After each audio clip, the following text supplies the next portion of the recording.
وزیر اعلیٰ سندھ سید مراد علی شاہ کی صدارت میں پی پی پی پالیسی بورڈ کے 46ویں اجلاس کا انعقاد کیا گیا۔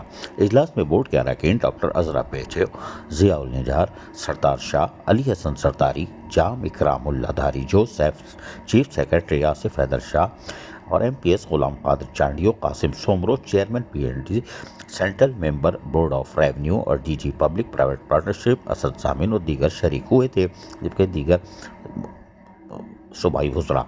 جبکہ N E D science and technology park کے حوالے سے بتایا گیا کہ N E D science and technology park کے لیے 17 منزلہ بلڈنگ کی تعمیر کی منظوری ہو چکی ہے۔ وزیر اعلیٰ سندھ نے بلڈنگ کی تعمیر کے لیے رعایت کا معاہدہ اور اس کا ڈرافٹ بنانے کی ہدایت جاری کر دی۔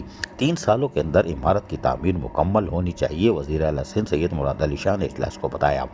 یہ 17 منزلہ عمارت این ای ڈی یونیورسٹی کی 1.3 ایکڑ اراضی پر بنائی جا رہی ہے، جبکہ کمبائنڈ ایفلویٹڈ پلانٹس ایکنک 5 effluent plants 54 M G D گنجائش کی منظوری کر چکا ہے۔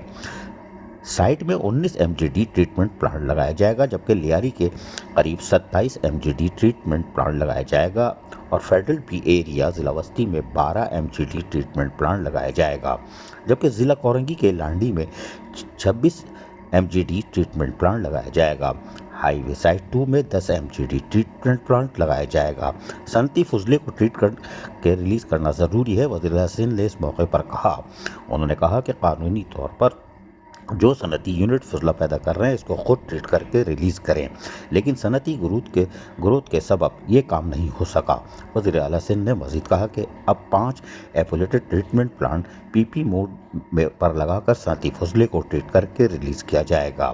فضلے کو ٹریٹ کرنے کی متعلقہ انڈسٹری یونٹ سے رقم خرچ کی جائے گی۔ وزیر اعلیٰ سندھ سید مراد علی شاہ نے اس موقع پر پروجیکٹ ڈیولپمنٹ فنڈ کی منظوری دی تاکہ فیزیبلٹی تیار کی جا سکے۔ عزیز عارف، کے بی ایس بلدیاتی نیوز، کراچی۔